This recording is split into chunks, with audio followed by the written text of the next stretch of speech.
Stream has begun. Recording as a backup. Call me if you need to. All right. Thank you, Jeremy. All Does anybody have the agenda? Yes. Good evening, everyone. It is Wednesday, June 5th, 2024. Time now is 7:08 p.m. And we are calling the meeting to order. My name is Cynthia Rodriguez. Mariel Hockham. Thank you. Wendy Hewlett. Susan Perez. And we are your education committee. All right, so I'm just kind of taking over today. We will get to elections momentarily, but as far as meeting minutes, I don't think we have anything. Nobody knows. Okay. So we'll move on to item number 3. The Community Board 11-day at Yankee Stadium is going to be on Thursday, June 20th at 4:05 p.m. against the Baltimore Orioles. Do we know who? I don't think we ever voted on the applications. I think everyone just got approved. Veronica, do you have any recollection? Do you know off the top of your head? Do you remember? Do you know? I think there was only a couple applications, and so far those 2, I believe, were approved. I don't think that we've gotten any more in. You can double check with the staff to find out. And to my knowledge, this year the tickets will not be available to community board members or community members at all. I saw that That's email. always the case. Yeah, that's always the case. Community board members are not allowed to attend using tickets that are given to us. I think also the members of the public this year is from what I also understood. I might be misunderstanding that, but usually historically, Is yeah, there a reason why? it could be a limit on tickets this year. But even the community board? So we were never allowed to use those tickets. Like board members were never allowed to have them, but in the past they would offer them to members of the community. I think that's still an option for the community. I need able to- get it. I'm But gonna reread us the as email. community boards, we're not allowed to get it. It's considered like a conflict of interest. It's a conflict of interest For board for members. board members to go To use the to a tickets. game. No, to have the free tickets. Yeah. To use to have the free To tickets. use the free, like we can go to the game if we pay for the tickets, but we can't use the tickets that are given to the community board Okay. to attend the game. To Correct. attend the specific game where an award will be given out Correct, because to. the tickets are being kind of given from the Yankees to the district. So we Okay. represent the district, we can't use those tickets. It has nothing to do I with thought- the award being given out. It has to do with the fact that the tickets are being donated, but we're not allowed to use them as community board members. This came up a couple of years back because it was given to community board members. And then we were told by the Bronx Borough President's office that community board members are not supposed to use those tickets for themselves to go to the game. So I'm sorry, Veronica, I would have thought that they would, for this particular event, not that I want to go, I'm just saying for this particular event, I just thought that they would carve out at least maybe 2 or 3 tickets So the chair for that, the chair or some sort of representation from the community board to go, to attend, to see, you know, the awardees get their award. I would only think that Well, that would. if So the other thing is this I year, there's, remember correctly, they're not doing an award presentation on the field this year. Before, Okay. they used to be, the chair and the education chair could also be there and could be on the field as they, got the award. But this year, my understanding is they're not doing a presentation on the that's correct. field this year.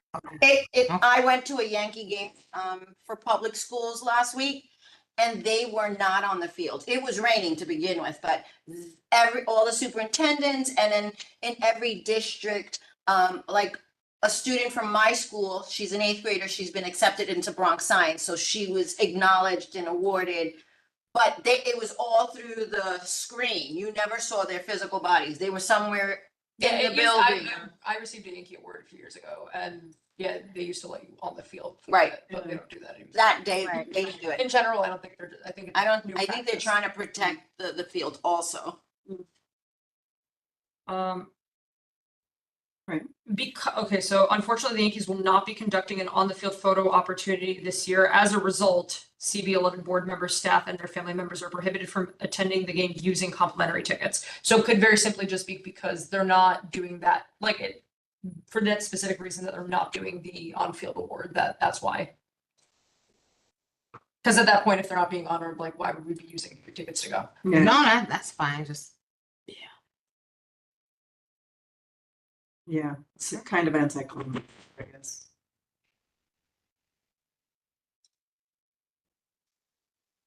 All right. Are you guys ready for gallery session? Sure. Yeah.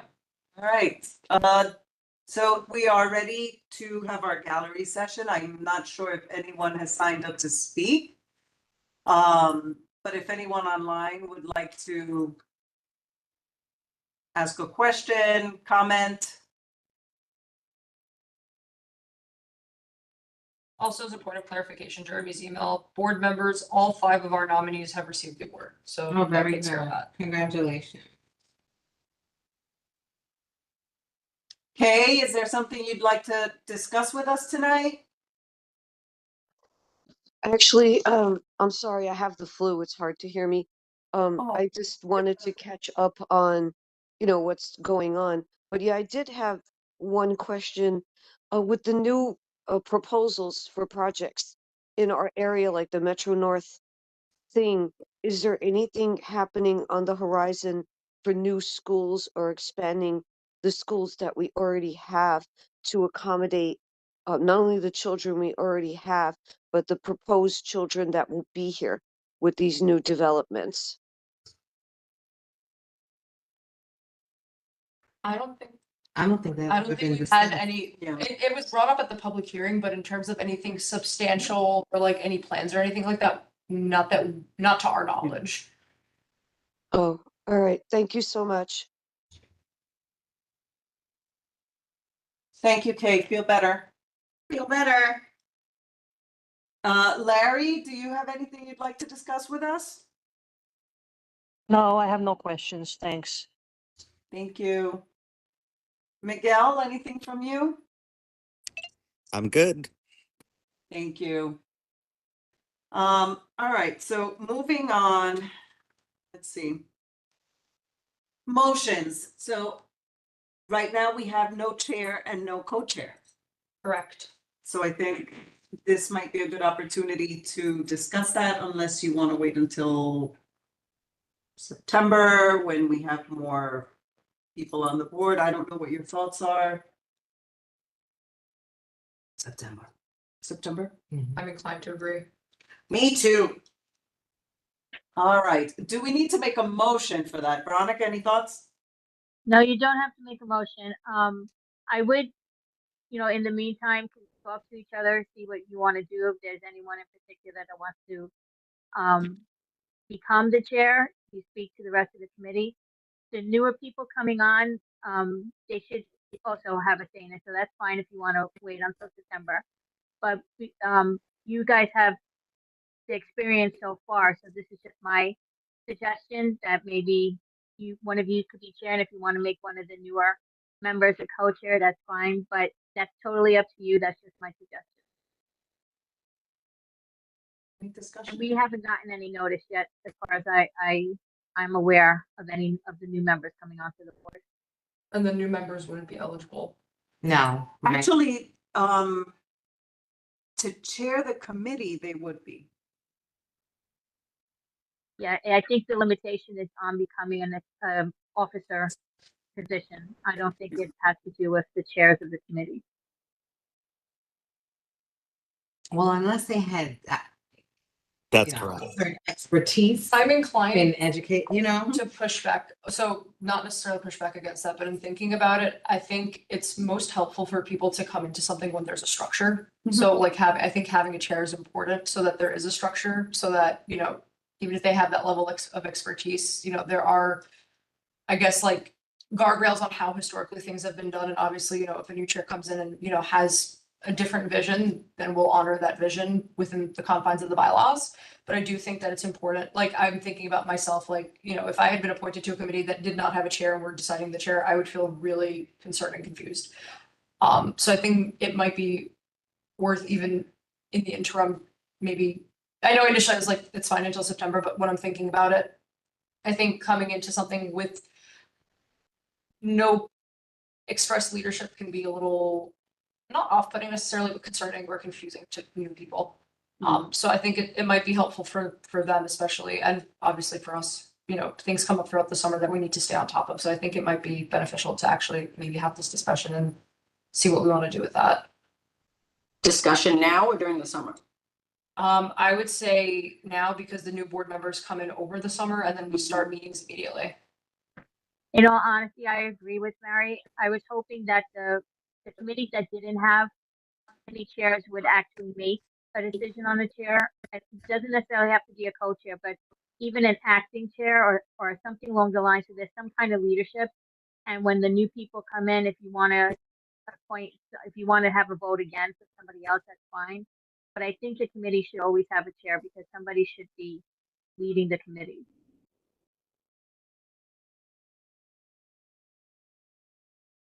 Can I nominate Mary then? Sure. Are you interested? Mary it is. Mary it is, I second. Okay, so Mary, do you accept? Yes. Okay, and I guess just do the motion, do the vote, and Motion. so all those in favor? Aye. No opposed? Great. Result Mary, report. you are now the Chair of Education. Thank you for taking up the position. Thank you. Maybe in September I'll go for chair, but right now I can't say that with what's going on with my present job. I don't want to put something and I'm not able to give my full. Yeah, That's that's understandable. Maybe September.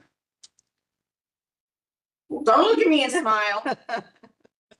I think everyone minus me. I know Mary, Wendy and Susie, the three of them have very strong like education, knowledge, Oh, backgrounds, that kind of thing.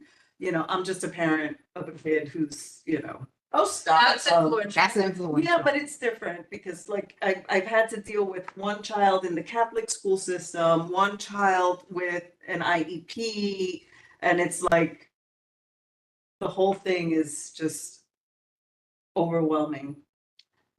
Yeah. My world. Well, I think either one of you would have made great chair. But thank you, Mary, for stepping up. And all four of you are great on this committee. Thank you. You go, girl.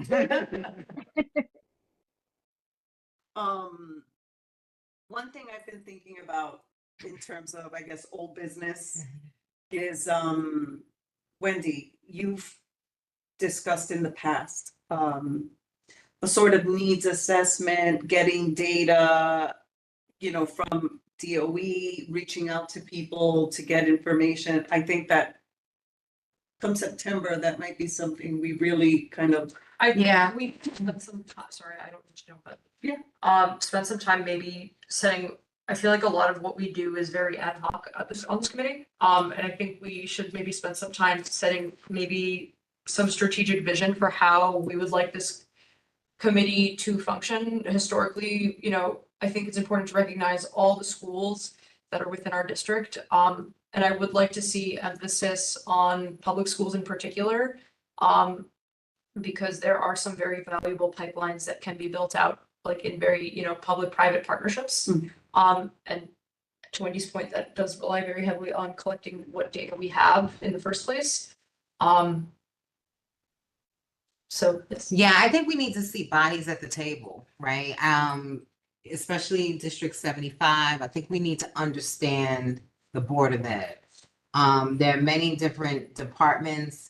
There are many different opportunities. There are many different shortfalls, and we need to understand it all. It is a bureaucracy in itself. There's a lot of red tape, but we need to start having bodies at the table explaining the different levels as it pertains to standardized testing, regions, you know, the blanket of District 75, the importance of an IEP and understanding that each individual with an IEP has a different learning need, and having a child in the D75 structure It is very confusing. It is very stressful. It makes you angry because it feels like just because, they group kids. Everyone has a disability, so everyone's going to learn the same or not learn, right? Because the same material that you think it's supposed to be offered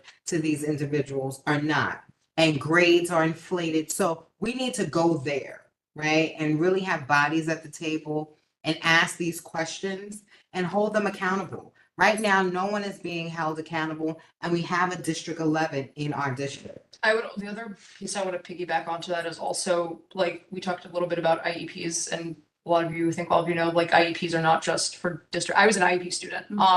And interestingly enough, like, I wasn't diagnosed until I was 14. I didn't get an IEP until I was 17. So very at the end of my educational career, and a lot of it is because there is a lack of resource. So yes, to, District 75, but also I would really like to push us also to think about, our traditional schools, because we do have students with IEPs in those schools too, who might not, they would not do well in a District 75 school. However, they would do best in general education, but they're still not receiving those services too. And I can speak to that confidently. I had a 504 and it was completely missed. Like, yeah, like something's really missing here. And it didn't take until I fell behind like significantly at my high school for somebody to be like, like there's something more that we could do here. So yes to that. And Yeah, I mean, yeah. I, before you guys came in, I was talking to Cynthia about that I would bring in the vice president of special education from the United Federation of Teachers, where I work, where she can give us the whole layover of the DOE and how she works with the DOE and what we're doing right now with special education. But I was telling Cynthia, we always get the dates the month before.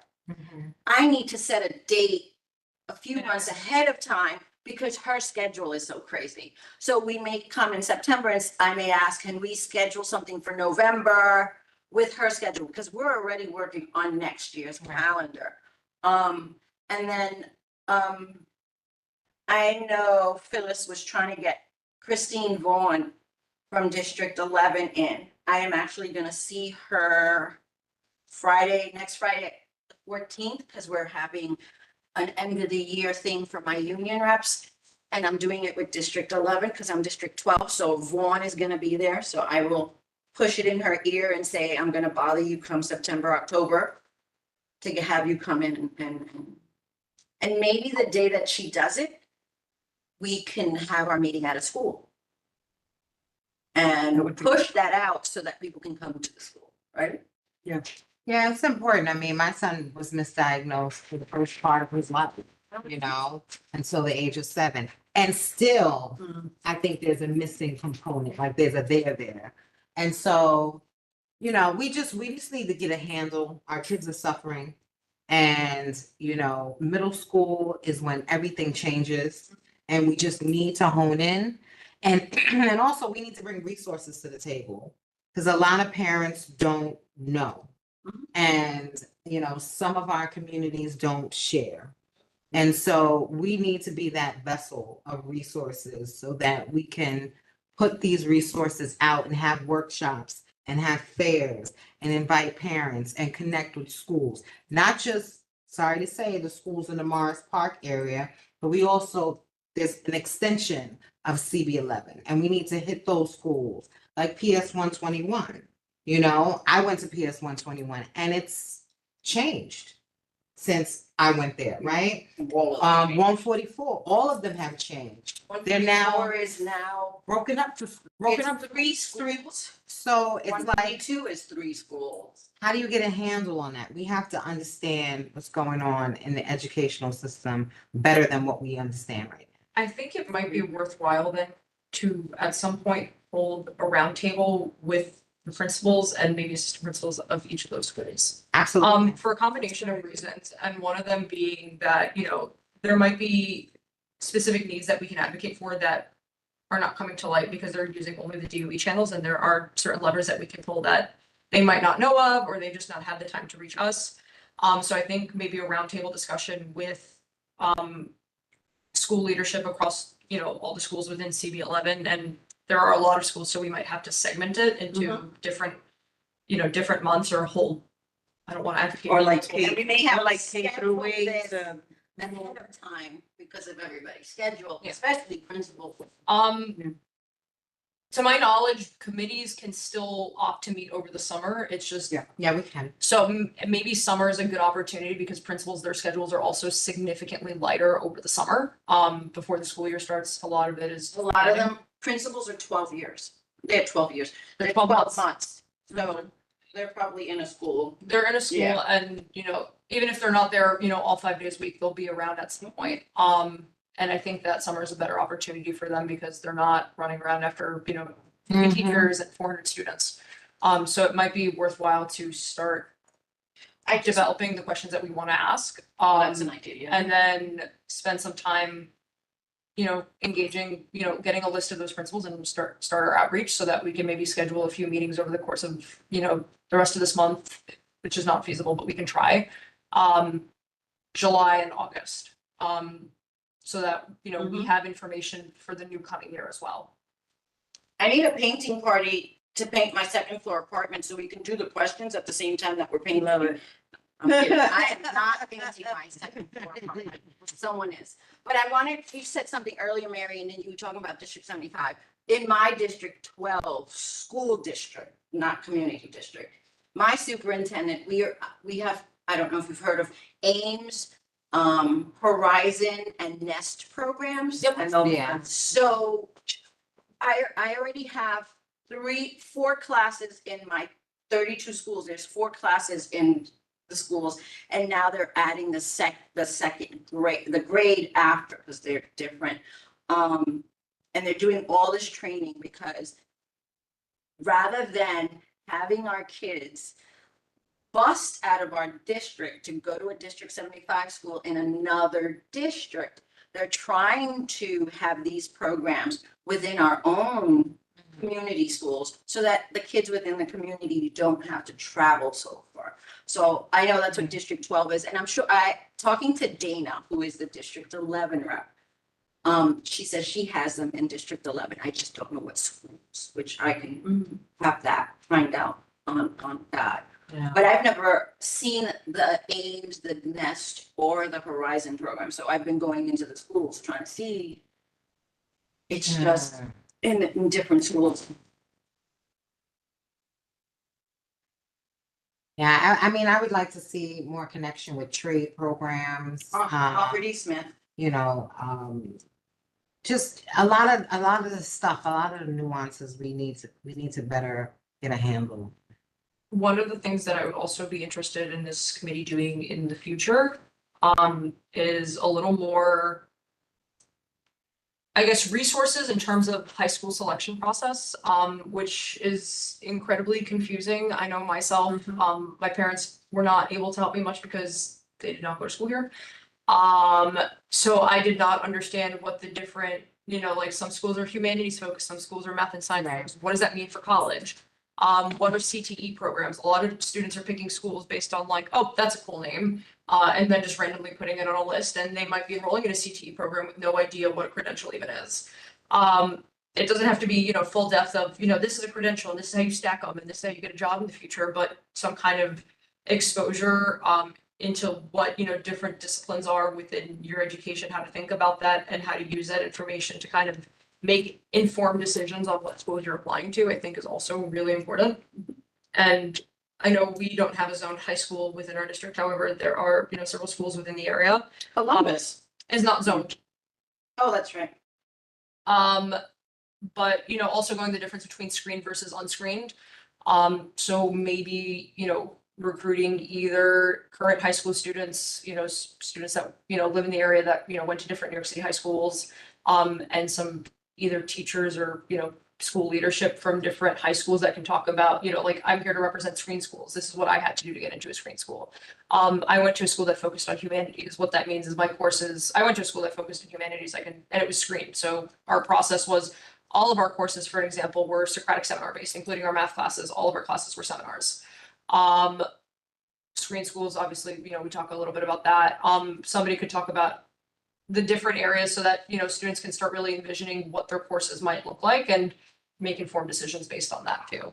Because I think a lot of the time we don't know what we don't know. I did not know that I have, you know, the ability to make a lot of choices over my own education. So while my choices worked out really well for me, they were not intentional. But this is an opportunity to make sure that young people are making intentional choices, even very early on, a sense of agency. James Rodriguez emails us. He is a former teacher from Lehman High School. He's a former counselor. He works with us. We have college fair every year. Our last one was at Lehman College. We can have him come in because he does that now as a retiree. He goes and he has those connections with all the different colleges. And he does, I'm speaking about the high school selection process right now. right, but no, he can help us with that. He can present if we ask him to. That's what I'm. Either him present or I'm trying to think of new ways of engagement other than the presentation that we do. So panel discussions also that we We could, can do that. I'm thinking more of a panel discussion for this one because it gives a wider scope of different experiences. It's valuable to hear from administrators, but I also think it's really valuable to hear from, you know, current students who, you know, can adequately or, you know, they can articulate well, like the process that they went through and talk about it. Because I think that really, like this, you know, parents should be involved in that process, but I really want to start seeing young people start making these choices themselves. That's one of the biggest things I noticed. And again, I'm going to talk about high school a lot because it was not that long ago for me. One of the God, differences. she just made me old. I'm sorry. One of the biggest differences I noticed between myself, who, you know, I went to school in district, you know, in our district, I went to PS 83. And a lot of my friends from high school who went to different schools within Park Slope on the Upper West Side is they were actively engaged in those choices that they were making. They weren't choices that were being made for them. They understood the different components of the choices that they were making and they were engaged in that process and they can see themselves in that process. So having a panel discussion featuring, you know, maybe a student or two helps them really see that in themselves too and builds that connection so that there's a sense of empowerment of making those choices. Like parents, there should. Council members, maybe. Yeah, I was gonna say, I think part of the problem is, you know, and I'm not bashing the DOE, I'm just calling it for what it is, right? I think part of that, because your process, of course, was totally different from my process. I remember everybody got the big book I had the big of one. all the high schools. Yep. And it was like 1 to 10, Yep. pick, but we had zone schools, right? We had- And nobody wanted to go to Evander, and nobody wanted to go to Columbus. But you That's why just I had went to Monsignor Scanlon. Right, I My went to father Catholic school. did not want me in Columbus. So the or other thing is, Leland. by the time I was applying, there was no zoned high school for this area. Right, so that's what I'm saying, a lot has changed. Yes. And we all need to get on that same page to understand. What I would like to see also, because, you know, I remember going to Truman, you know, to the planetarium. I don't know if they do that anymore, but They again, do, but it's very rare. right? I, And at that time, it needed repair. Correct. So It's been fixed, exposure, though. it's been good. Yeah. and a nice Exposure, pool too. exposure. You know, my parents had to do other things with me. My school did it as well, but I find that these kids nowadays, exposure is key, And they're right? engaged. And so we need to know the programs that the MoMA has for the youth, the Museum of Natural History, the Apollo. These are programs that these organizations once had for kids like ours within the community for free, right? And so we need to tap into those resources. We need to start bringing bodies to the table, and there's an umbrella of different branches, and we need to tackle those branches. This community should be the resource community, right? So that we can start educating not only these kids, but these parents, because a lot of them walk around and they just, you know, unfortunately, just sending their kids to school and that's it, right? There's no further interaction. And we don't know until we're in a crisis. And by then it's too late because our child is getting ready to graduate. So we just need to have that wealth of knowledge so that we're talking more educational and sound education. If that makes So that being said, I think right now, at last meeting, Ryan from the Community Development and Budgetary Priorities Committee mentioned that he would like to have each committee submit budgetary requests. So I guess we can kind of segue this whole conversation and try to come up with something that, because it's due it's like due this month, so maybe we can, if, you know, offline, just kind of do a brainstorm and see what we can submit. Sure. I think, yeah. Okay, we covered a lot of things. I'm trying to think of Yeah. building steps for us to accomplish these very big things. One of the things that I think we should consider doing maybe over the next few weeks, is almost building like a database, I guess we can call it for lack of a better term, of, you know, the schools within our area, what grades do they serve, I can do that. who their leadership is. I have it already. Awesome. I'll email it to you. And yeah, total enrollment. And then the other piece of that is, and I think this is also helpful to know because this can, you know, help support in different resources, if they're a Title I school or not, and what percentage of their students would be eligible. Because there are certain resources that, you know, we could tap into in that case from nonprofits, that focus specifically on those populations of students. The other thing that, the other component to that database would then be also nonprofit providers that provide services within our area. They don't necessarily have to be housed within our area.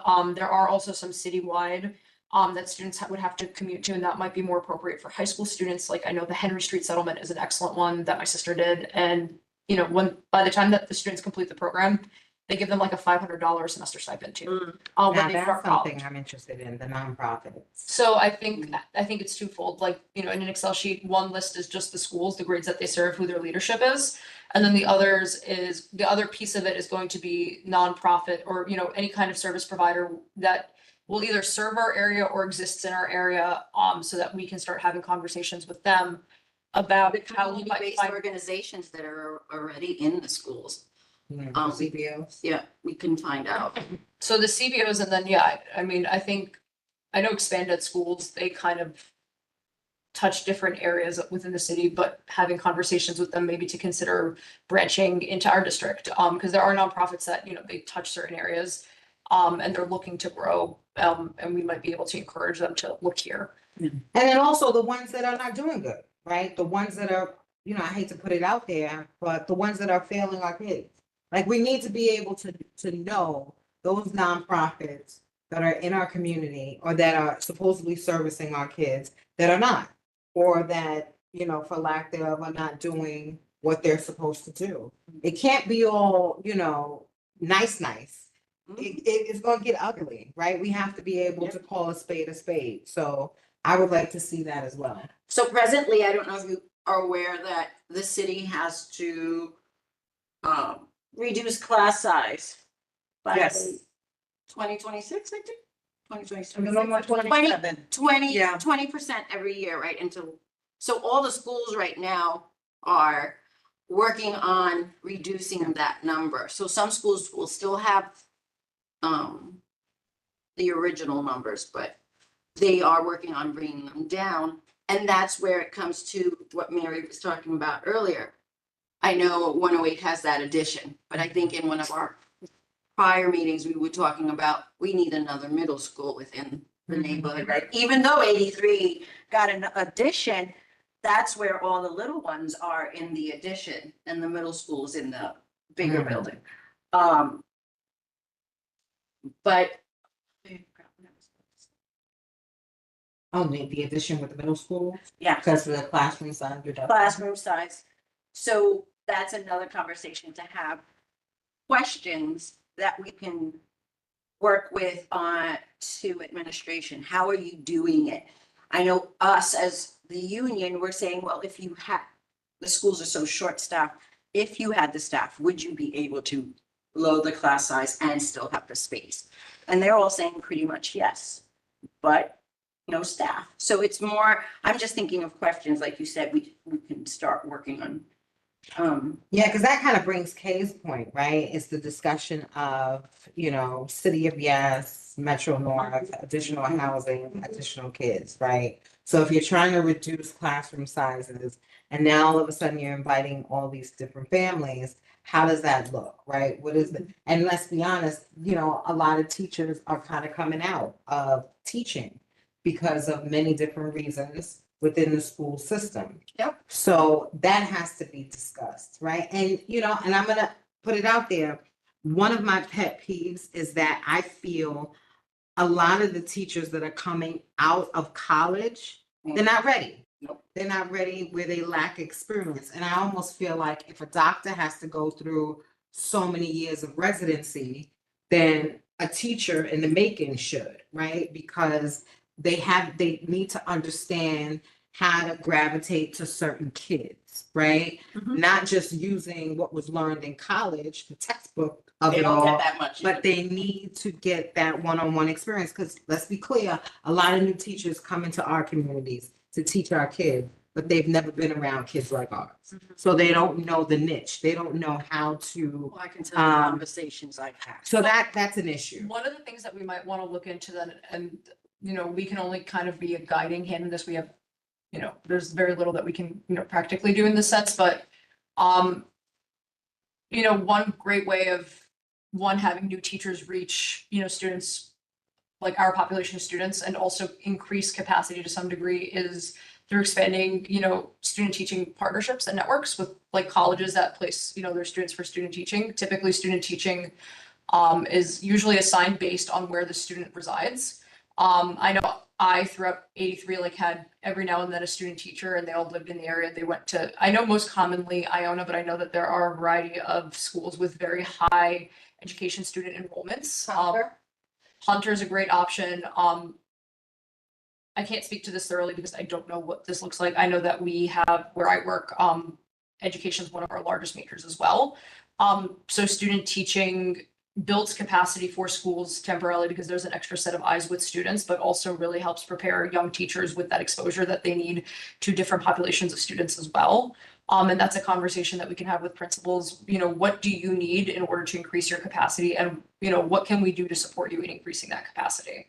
Because obviously there has to be a willing mentor teacher, but what supports do the teachers need for them to be willing to take on that additional responsibility? Because you need capacity to build capacity, and that's a great way of doing it. As long as it's whatever we talk about, again, we're gonna have to be, it needs to be transparent. It can't be, all fluffy. It has to be transparent, because I'm pretty sure some teachers will say, well, look at these kids, right? Like, They say it all the time. look at these kids, Unfortunately, I have a whole room. And I'm not gonna lie, because sometimes I'm like, yo, look at these kids, right? So you have to acknowledge that. And then the other part is, look at the system, Mhm. right? And the lack thereof. So whatever we do, we just need to make sure that we're as transparent Yep. as anything. And I'll just say this, the community board can do what they can do, Yeah, absolutely. right? And they can go above and beyond. It's as strong as the community board is and as strong as the committee is. We're presenting options, right? Like that's all we can do. I like to think of it sort of as a connective tissue for, I think people are very good sometimes at the things that they do that, for lack of a better term, they're so good at, you're so good at what you do that you don't know how to do anything else. And not in the sense that they're limited, but in the sense that their sense of what's possible is very much grounded in what they do, that they're not looking outside of that network. And we can be a connective tissue to look at outside of that network, right? So they might not be considering options like, student teaching to increase their capacity while also, serving, college students, who also, very well might have gone to those schools growing up too. They might not be looking at, options like what we talked about earlier in terms of, for example, high school choices, having a community discussion as a panel discussion, so that parents and students are making informed decisions. They might not be looking at partnerships with, CTE schools to start, teaching young, middle schoolers about the different options that they have out of high school. So we're merely being connective tissue into, they're very good at the K-8 system, and we are helping them see beyond that. I don't even think they're really good in the K-8. I'm gonna be honest. Yeah. I think the emphasis is universal pre-K, and getting our young people into these programs. But let's be clear, by the time they get to third grade, all of what was accomplished in the UPK Mhm. is gone. And it also has a lot to do with the strength of the teacher. So I can tell you, I remember my fifth grade teacher. That's how much of an impact she had on me, right? I also remember the nun in high school that we got into it because I refused to learn the proper Spanish, right? So it's impact, teachers that have a great impact on individuals to cut through the ice, to make them more aware and eager to learn. And we're missing the boat on it, and we need to get back to that. Long before today and the meetings that we've had, we want to hit the community, right? I just don't see, before we can do the panel, We need to. book because this. if we do a panel, who's gonna come? And I'm not saying, sitting here right now, there's 3 people, 4 people, right? And then us 4. So How do we, and in our past meetings, this is the same. And in our board meetings, exec board meetings, the gallery, it's the same people. I think it's a couple of things. I think We need to start moving places too. It's not even Yeah, just that. I agreed, think agreed. it's also, so I can't speak to what relationships were built prior to us being here. Mhm. From my perception of things, there was not a lot of active engagement, Correct. right? There is, we're having a meeting, come to it or don't. That's it. That's it. Right. I think one way that we can address all of those things, and I think it could start potentially with that roundtable discussion I'm talking about with having with school leadership, is because we are now making them, we're starting a new chapter, right? So, you know that the community board exists, we have meetings, you don't know anything beyond that. We're coming to you, we're telling you what we're able to do. And in exchange, we're asking you to bring your parents, bring your students, and bring your staff and engage with us, because there are opportunities for us to connect and work together. So that will help us build also, in theory, that should build also, Our participation. more participation. And it'll change also, we'll see more people attending meetings, because once they're aware of the things that we're doing, there are questions that they'll have. There's other ways of engagement beyond what we're currently doing, but it starts with building those relationships, which our current engagement's passive, and I would like us to see move towards active engagement. Veronica, I hate to call you up like that. Sorry, Chair. September, would it be possible to have the September opening full board meeting at a school, at one of the local schools? We can ask, I can ask Jeremy to see which school would be accommodating for us. We I have to think have somebody. said that they would write off. Which one do you want? And I'll get it. There you go. Whichever's gonna have the, in terms of, I'm thinking space, in Like terms of auditorium? like an auditorium, Yeah. or like, a Everything large from enough, 76. large from enough Bronxwood. cafeteria. Bronxwood, yeah, Bronxwood. And I think we need to have ADA, 88, right. accessibility also. Tell me what school and I think we should, I think, out with the old, in with the new, right? Yep. It's like we got through a divorce. So now we gotta kind of get together. And I think we should, from this day forward, we need to start traveling, right? We need to start building our network and engaging in the community to which we serve, right? And so, Einstein is nice, or Montefiore is nice, but we need to really start going into the community. I don't disagree. And that's how the people will come, and we right? can get You go Columbus out- High School. Right, you go out and the people will come, right? So I think we need to start doing, so it'd be great The if we community opened up. wants to do it. So, Yeah, I mean, you know, Yeah, I agree with that 100%. We went Yeah, to As nursing long as homes. they can accommodate all of us and the Yeah. public, they just have to have a big enough area. I think we should move around. Yeah. So something like I know one of- cafeteria, for an example, is a great, Yeah. it's, the auditoriums are nice, but the only limiting thing is like the way that the seats are, and sometimes you're limited with, if you have a stage, you're not gonna be able to fit everybody on the stage and then have everybody sit, so we're not all facing each other. But somewhere with like a large enough cafeteria, for example, where we can move the furniture around so that we have our traditional setup, so that we're actively engaging with the people that we're speaking with, and they're engaging with each other too, I think would be great. I think one of the issues in terms of moving, or one of the arguments against it has been, the tech part, but, I mean, they set up, Either their on- own setup at Einstein, they do it every. well, that's the thing. Well, even if it's someplace that doesn't have Wi-Fi, let's say, I mean, there's no mandate that we have to, I don't think, record the meetings. As long as, if we don't record a meeting, as long as proper minutes are taken, we can have our meeting, That is true. And we also have, we had purchased the MiFi which is a portable Wi-Fi connection Then we're fine. that Jeremy brings to the, So there it is. I mean, So- so unless the meeting is in a basement where we can't get Right. the signal to the MiFi device, then, I mean, we shouldn't have a problem as long as that's not. yeah, I just think we need to be out and about, you know, and we're getting too comfortable being in one place. I the don't like same chairs, place. sorry. And The other, it's- oh, sorry. we just need to get out. Yeah, definitely. The other thing I would say is also, again, going back to this brainchild of roundtable discussion, can help us also, you know, build future spaces. Building those relationships also help us build future spaces. One of the, okay, I'm gonna actually sidetrack us now, so let's continue this before I start kind of putting my ladder hat back on and kind of start talking steps. No, but I think this is good. I think it's good for us to brainstorm and prepare for September. Because we have a lot to do, right? A lot wasn't done and we need to do a lot. And we need to get the community involved because this is the community board, right? And so we have our marching orders. Awesome.